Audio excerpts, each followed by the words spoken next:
stare at me and say, "You're going to be big, big, big." His jaw came out to about here. He said, "You're going to be big, big, big."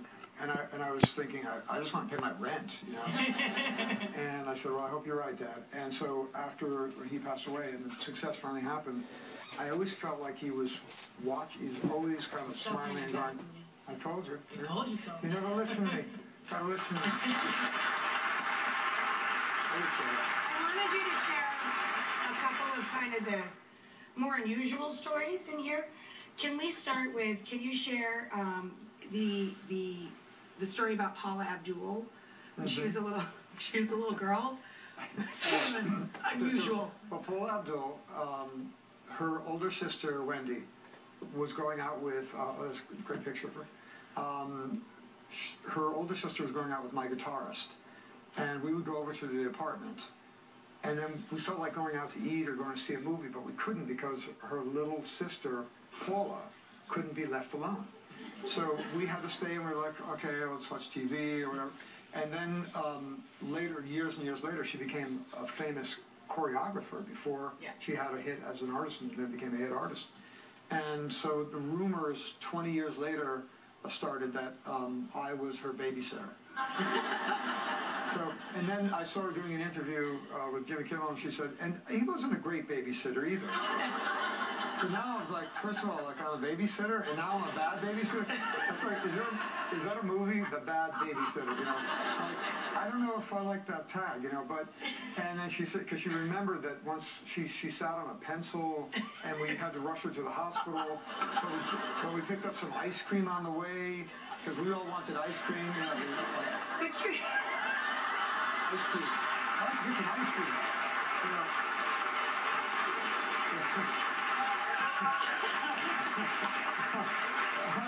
How's your leg, Paul? Let's get some ice cream. I mean, I sort of remember. We're close friends. I see her in California.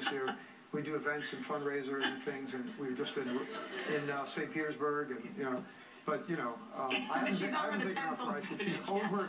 I've been forgiven for being a bad babysitter. You take her for ice cream. I also love. You know, there are a few pictures in the book. I also love the photo of Cher. Can you tell them what the photo says? What the inscription is? Well, Cher was a lot of fun to work with. But, when Cher she just had two huge films, Silkwood and Mask, and she was a movie star now. When I was a kid, she was a star with Sonny and Cher. She was a singer. Yeah, Sonny and Cher. Now she had this giant career as an actor, and was up for an Oscar as well. And I got a phone call from her A&R person, executive, saying, Cher wants to come back as a singer. Will you write her a song? And she needs a big hit. And I said, wow, I love Cher. What would I? Oh, I have a song for her. And so next thing I knew, I was in the studio producing her record. That's the shot. And I'm producing her, and she's singing. She shows up. She has a great work ethic. She shows up on time. She has all these other businesses going on, and people handling her clothes and, you know, surrounding her. But steps up to the mic and does a great job and hits it out of the park. We have a huge hit. And during one of the sessions, I said to her, "You look great in white." She came in one day wearing white. So I was just thinking out loud. I'm a New England, Connecticut guy. You know, I didn't want anything. And she looked at me like my father used to look at you and go, "What's your angle?" So maybe your father was channeling Cher.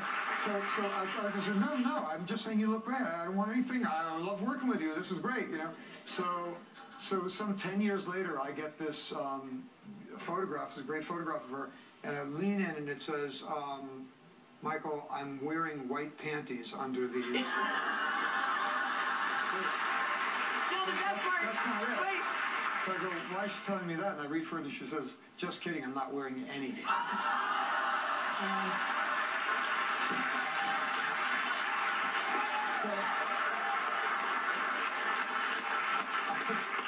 I swear I didn't ask.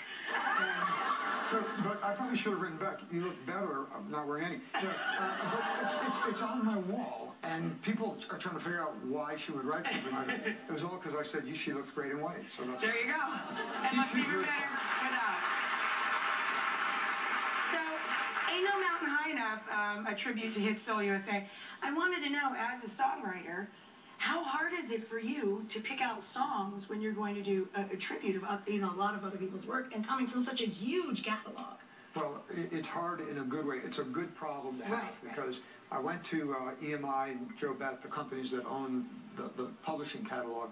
So if you want to hear the songs of Motown or Hitsville, they'll give you like 10 CDs with 300 songs on them, and you will know 299 of the songs. And I was touring Europe at the time, so I had my headphones on. I was walking up and down the streets just outside of Berlin. I was walking out, and I was listening to 20 songs and making notes going, I love this one, might be in the wrong key, and then all of a sudden a song will go, you got to cut me, you got to record me. And the ones that I just felt were absolutes for this one, I cut. But there really are at least another 50 songs I could have had a great time with. So everybody, all the producers off camera are going like, go to break, we have to pay for the show. We're going to take a quick break. When we come back, Michael's going to do, well, he's going to perform, but he's going to tell us a little bit of the stories behind the songs after this.